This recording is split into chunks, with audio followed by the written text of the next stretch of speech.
আসসালামু আলাইকুম।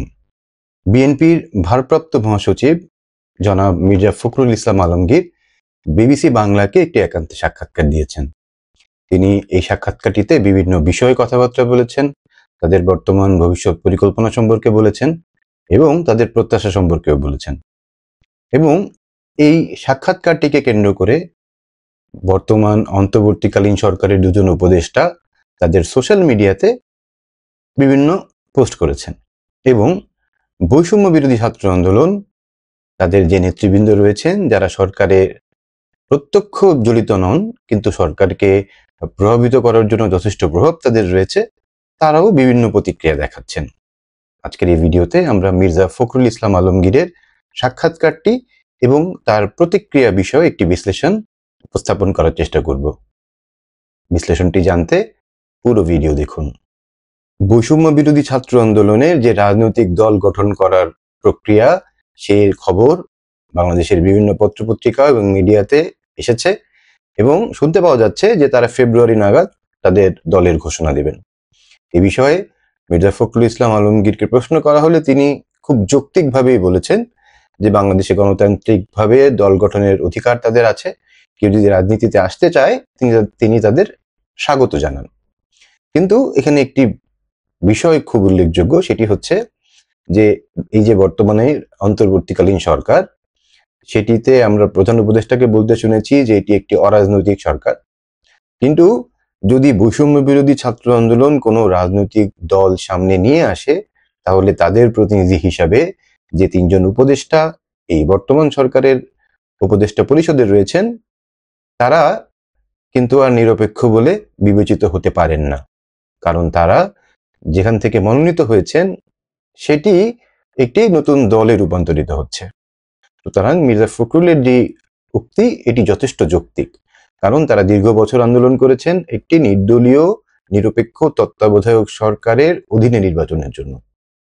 তো এখন যদি সরকারের থেকেই নতুন দল গঠিত হয় এবং দলের প্রতিনিধিরা সরকারে থাকেন, তাহলে নির্বাচনে যে লেভেল প্লেইং ফিল্ড বা যে সরকারের নির্দলীয় চরিত্র সেটি বিনষ্ট হয়। মির্জা ফখরুল ইসলাম আলমগীর মনে করেন যে দল করতে হলে তাদের এই উপদেষ্টা পরিষদ বা সরকার থেকে সরে এসেই করা উচিত, যেটি খুবই একটি যৌক্তিক কথা। কিন্তু এই উক্তির পরেই আমরা দেখতে পেয়েছি সরকারের দুজন ছাত্র প্রতিনিধি উপদেষ্টা এবং বৈষম্য বিরোধী ছাত্র আন্দোলনের নেতৃবৃন্দ বিভিন্ন সোশ্যাল মিডিয়াতে স্ট্যাটাস পোস্ট করেছেন এবং সেটি নিয়ে বিতর্ক চলছে।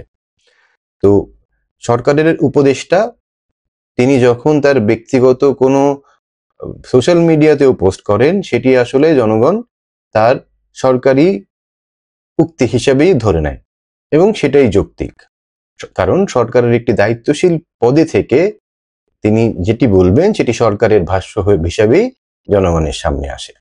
বর্তমান সরকারের একজন উপদেষ্টা জনাব আসিফ মাহমুদ মির্জা ফখরুল ইসলাম আলমগীরের এই উক্তির বিপরীতে তিনি লিখেছেন, উপদেষ্টাদের কেউ রাজনীতি করলে সরকার থেকে বেরিয়েই করবে। সেটি যদি খালি চোখে আমরা দেখি তাহলে খুবই যৌক্তিক কথা মনে হবে, যেটিকে স্বাগত জানানো উচিত। আবার যদি ব্যাপারটি এমন হয় নির্বাচনের তারিখ ঘোষণার পরে তিনি নমিনেশন পেপার সাবমিট করার আগেই সরকার থেকে বের হলেন, কিন্তু তার পূর্বের পুরোটি সময় তিনি সরকারের বিভিন্ন সুযোগ সুবিধা ব্যবহার করে যদি রাজনৈতিক প্রচারণা চালান বা রাজনৈতিক উক্তি করেন, সেটিতে কিন্তু সরকারের নিরপেক্ষতার ব্যাঘাত ঘটে। আবার বৈষম্য বিরোধী ছাত্র আন্দোলনের একজন গুরুত্বপূর্ণ নেতা জনাব হাসনাত আব্দুল্লাহ বলছেন, নতুন দলের উত্থানকে হুমকি হিসেবে দেখছে বিএনপি। ব্যাপারটি আসলে যতটা না হুমকি, তার চেয়ে বেশি হচ্ছে নির্দলীয় চরিত্র হারানোর ব্যাপারটি। মির্জা ফখরুল ইসলাম আলমগীর তিনি স্বাগত জানিয়েছেন নতুন দলকে, কিন্তু সেটি সরকারের পৃষ্ঠপোষকতায় না হলেই ভালো। তিনি নতুন দলকে ভয় পাচ্ছেন ব্যাপারটি সেরকম না, তার উক্তির মধ্যে গণতন্ত্রের চর্চার যে বিষয়টি সেটিতেই তিনি আলোকপাত করেছেন বলে মনে হচ্ছে।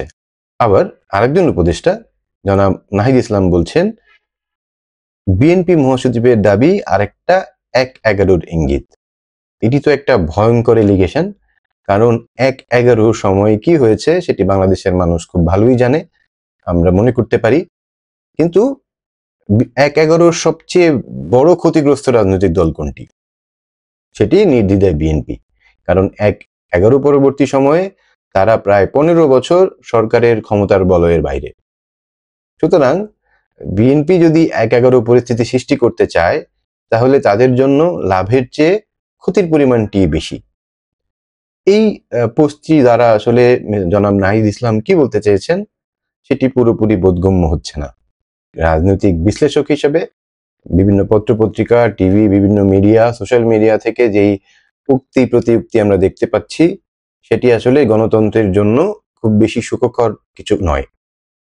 কারণ নির্দলীয় একটি অন্তর্বর্তীকালীন সরকার দায়িত্ব পালন করছে। তাদের কাজ হচ্ছে জনগণের নির্বাচনের অধিকার, জনগণের ভোটাধিকার ফিরিয়ে দিয়ে নতুন একটি নির্বাচনের ব্যবস্থা করা।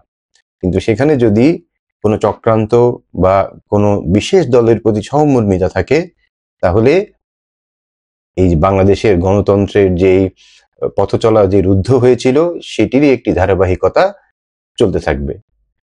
এবং যে আন্দোলনের মাধ্যমে এই সরকার বর্তমানে ক্ষমতায় এসেছে, সেটির যেই সুফল সেটি বাংলাদেশের জনগণ আর পাবে না। কারণ এই সরকার যদি নিরপেক্ষতা হারিয়ে ফেলে, তাহলে পরবর্তী নির্বাচনকে বিশ্বাসযোগ্য করে তোলা খুব দুরূহ একটি কাজ হবে, যেটি বাংলাদেশের গণতন্ত্রের চর্চা, বাংলাদেশের গণতন্ত্রের যে অগ্রগতি, সেটির জন্য খুব সুখকর কিছু নয়। মির্জা ফখরুল ইসলাম আলমগীর একজন বর্ষিয়ান রাজনীতিবিদ।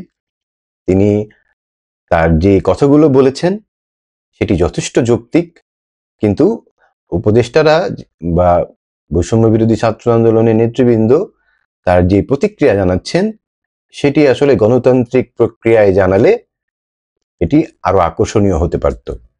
রাজনৈতিক দলের বক্তব্য পাল্টা বক্তব্য সেটি থাকা খুবই স্বাভাবিক, কিন্তু সরকারে থেকে সরকারের অংশ হিসেবে, এবং এমন একটি সরকার যেটি নির্দলীয় চরিত্র নিয়ে ক্ষমতায় আছে, সেই সরকারের অংশ হিসেবে যদি তারা কোনো রাজনৈতিক দলের বিরুদ্ধে বলে বা কোনো রাজনৈতিক দলকে বিশেষভাবে পৃষ্ঠপোষকতা দেয়, সেটি গণতন্ত্রের জন্য খুব সুখকর নয়, বরং হুমকি স্বরূপ।